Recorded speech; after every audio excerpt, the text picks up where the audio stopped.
Hello friends, welcome है हमारे YouTube channel में। फ्रेंड्स, कैसे हो आप सभी? आई होप बिल्कुल अच्छे होंगे एंड अपनी तैयारी अच्छे से कर रहे होंगे। तो फ्रेंड्स, फिर से मैं आ गई हूँ लेके क्वेश्चंस एंड क्लासेस में। इस डिटेल में आपको क्वेश्चंस एक्सप्लेन करूँगी एंड आंसर भी बताऊँगी। तो पिछली वीडियो में मैंने 30 क्वेश्चंस कंप्लीट किए थे फिजिक्स के, जो कि मोस्ट इम्पॉर्टेंट क्वेश्चंस हैं। एंड ऐसे ही क्वेश्चंस करने के लिए आप हमारे चैनल को सब्सक्राइब कर सकते हैं एंड बेल आइकन को प्रेस कर सकते हैं, कि ताकि कोई भी नोटिफिकेशंस आपसे मिस ना हो। लाइक फॉर्म रिलीज हो तो आपसे मिस ना हो, आप तुरंत जान जाएं एंड फॉर्म फिल कर सकें। एंड अदर भी नॉलेजेबल वीडियो मैं यहाँ पे प्रोवाइड करती हूँ, तो आपके लिए काफ़ी इम्पॉर्टेंट है, आपके कैरियर के लिए। तो आई होप इम्पॉर्टेंट ही है। तो चलिए स्टार्ट करते हैं बिना देरी किए हुए। तो फ्रेंड्स, अभी जो मैंने पिछली वीडियो में 30 क्वेश्चंस कराए हैं वो भी काफ़ी इम्पॉर्टेंट थे एंड आज की भी बहुत इम्पॉर्टेंट है। उसका जो पिछली वीडियो है उसका लिंक मैंने डिस्क्रिप्शन बॉक्स में दे रखा है, तो वहाँ से आप देख सकते हैं अगर आपने नहीं देखा तो। चलिए बात करते हैं 31 क्वेश्चंस की। The SI unit for measuring work and energy is. Work और एनर्जी की जो एसआई यूनिट है वो है, ये क्वेश्चंस पूछ रहा है। तो क्या होती है? जूल, वाट, फैराड एंड ओम। तो क्या होती है? एक मिनट में थोड़ा सा आपको फॉर्मूला रिवाइज करा दे रही हूँ। जिनको भी नहीं पता वो ध्यान से देखेंगे एंड समझेंगे उसको। वर्क इक्वल टू क्या होता है? F dot D cos theta.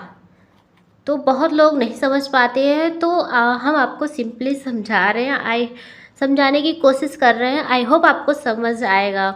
तो फ्रेंड्स, जो ये वर्क की डिफिनीसन होती है, वर्क की डिफिनीसन क्या होती है कि किसी भी वस्तु पर लगाया गया फोर्स और विस्थापन, यानी कि डिस्प्लेसमेंट की गुणनफल को ही हम क्या कहते हैं? वर्क कहते हैं। अगर हम उसको मल्टीप्लाई कर दें तो उसको हम बोलेंगे कार्य। और जो उनके बीच का एंगल होता है वो cos थीटा होता है। ओके। और ये क्या होता है? एक स्केलर क्वांटिटी है। ओके, आपको बिल्कुल भी कंफ्यूज नहीं रहना है। इसके ऊपर आपको ये ऐसा तीर जैसा दिखता होगा, कहीं पे भी आप बुक में पढ़ते होंगे तो आपको दिखता होगा। तो क्या होता है? ये वेक्टर एफ, इसको पढ़ते हैं वेक्टर एफ डॉट, रिप्रेजेंट करते हैं इसको ऐसे। देखिए ऐसे, F mod D cos theta. तो ऐसे भी हम रिप्रेजेंट करते हैं इसको। तो वेक्टर की देख लेते हैं, हम बात कर लेते हैं वेक्टर की। देखिए वेक्टर ऐसे तीर दिया रहेगा, vector F vector D cos theta. Okay.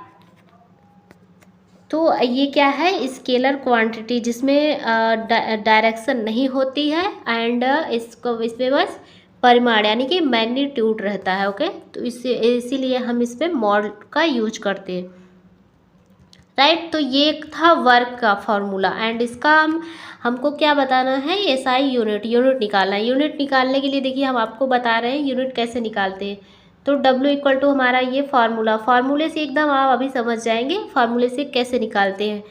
तो F equal to W equal to F into D हो गया। एंड F इक्वल टू क्या होता है? F इक्वल टू, आपको अगर नहीं पता हम बता रहे, F equal to m into g, यानी कि द्रव्यमान और ग्रेविटी के मल्टीप्लिकेशन को हम फोर्स बोलते हैं, यानी कि बल। तो एम इंटू जी हो गया। एम की यूनिट क्या होती है? केजी, यानी कि किलोग्राम। द्रव्यमान का यूनिट क्या होता है? Kilogram, KG. एंड जी का क्या होता है? मीटर पर सेकंड स्क्वायर, ग्रेविटी का। आपको नहीं याद है तो मैं आपको रिवाइज करा दे रही हूँ। ओके, मीटर पर सेकंड स्क्वायर। तो यहाँ पे वैल्यू पुटअप करेंगे। एंड डिस्प्लेसमेंट की क्या होती है? क्या होती है इसकी? Metre unit. हम आपसे पूछ रहे हैं, चलिए कोई नहीं। तो अब वैल्यू रखते हैं फटाफट, केजी डॉट मीटर पर सेकेंड स्क्वायर डॉट यानी कि इंटू यम। तो metre into metre, metre square हो गया एंड पर सेकेंड स्क्वायर। तो टोटल हमारा क्या हो गया, डब्ल्यू इक्वल टू यूनिट क्या हो गया हमारा, केजी क्या मिल के आ रहा है, केजी यानी कि किलोग्राम इंटू मीटर स्क्वायर पर सेकेंड स्क्वायर, ये हमारा यूनिट आ गया। लेकिन ये ऑप्शन में आपको नहीं दिया गया है, तो इसका इक्वल टू क्या होता है, जूल होता है। इसके इक्वल होता है जूल, यानी कि जो वर्क की एसआई यूनिट होती है जूल होती है। एनर्जी की भी सेम होती है, सेम एनर्जी की भी यूनिट होती है जूल। एंड एक और चीज़ पावर की, हम आपको एक और फार्मूला बता रहे हैं, पावर शक्ति यानी कि P इक्वल टू W/T होता है, कैपिटल टी नहीं होता, small T sorry, equal to इसका जो यूनिट होता है W का, W यहाँ पे क्या है, वर्क हो गया, एंड T यहाँ पे क्या है, टाइम। तो क्या हो जाएगा, जूल पर सेकेंड। तो इसकी यूनिट क्या होगी, जूल पर सेकेंड। फ्रेंड्स, आपको जो यूनिट्स वगैरह ज़्यादा ध्यान देना है, इससे क्वेश्चंस आते ही आते हैं। एंड आपको क्या पढ़ना है, डायमेंशंस यानी कि विमा आपको निकालने आने चाहिए, एंड सारे यूनिट की विमा आपको पता होने चाहिए। ओके, ये क्वेश्चंस आते हैं एग्जाम में। तो इसका जो राइट आंसर आपको पता चल गया होगा, वर्क और एनर्जी की एसआई यूनिट होती है जूल होती है। राइट, एक क्वेश्चन से मैंने इतना टाइम ले लिया, तो आपको समझ आया ना। ओके, नेक्स्ट क्वेश्चन करते हैं, क्वेश्चन नंबर 2। क्वेश्चन नंबर 2 यानी कि इस क्लास का क्वेश्चन नंबर 2 है, वैसे तो 32 चल रहा है। Charles law is based on, Charles law जो है वो बेस्ड है किसके थ्रू, किस पे, solid, liquid, gas and none of the above.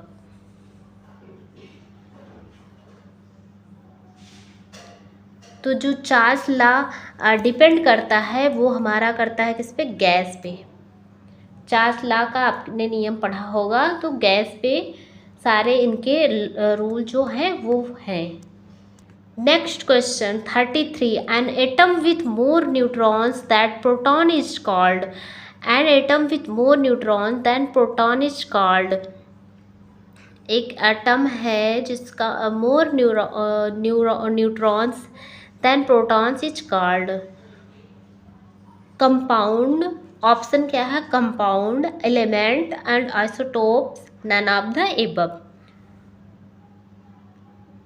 तो जो करेक्ट आंसर होगा, answer is c, isotope. Isotope में क्या होता है, न्यूट्रॉन सेम होते हैं एंड जो एटॉमिक नंबर होता है वो डिफरेंट होता है। इसमें क्या पूछ रहा है, an atom with more neutrons than proton is called, यानी कि प्रोटॉन से न्यूट्रॉन ज़्यादा है किसी एटम में, तो उसको क्या बोलेंगे हम, isotope.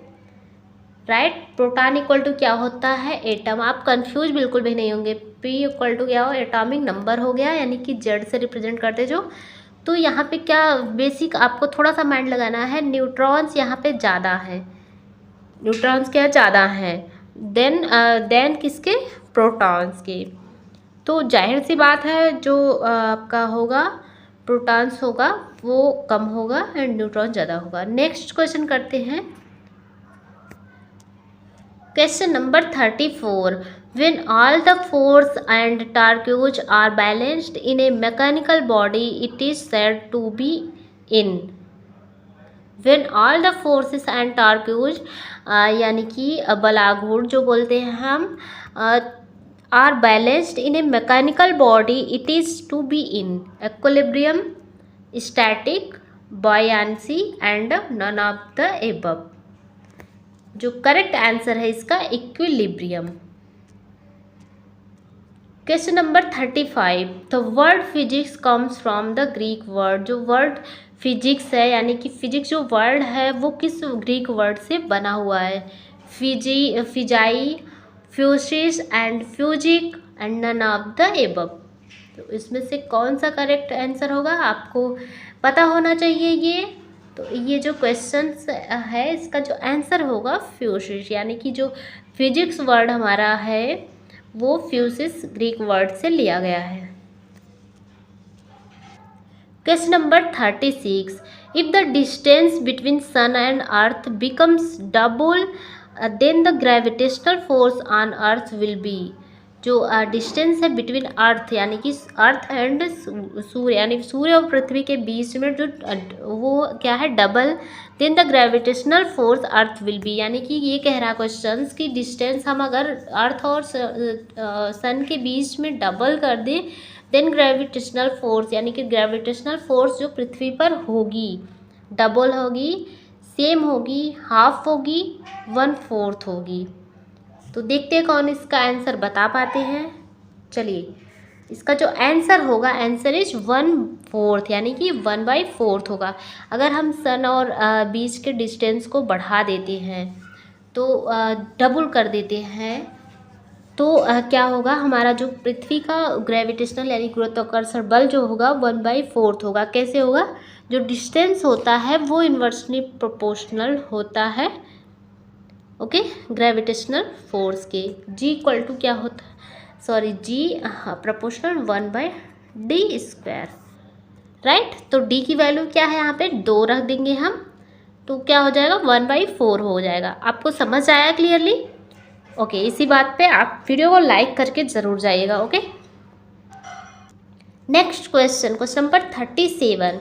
The tidal waves on seas mainly due to, the tidal waves on seas mainly due to, जो टाइडल वेव्स है समुद्र का वो मेनली क्या होता है, gravitational effect of moon on earth, यानी कि ग्रेविटेशनल इफेक्ट होता है मून का अर्थ पर, gravitational effect of sun on earth यानी कि ग्रेविटेशनल इफेक्ट होता है सन का अर्थ पर, gravitational effect of earth on moon, gravitational effect earth यानी का मून पर। Okay, and none of the above.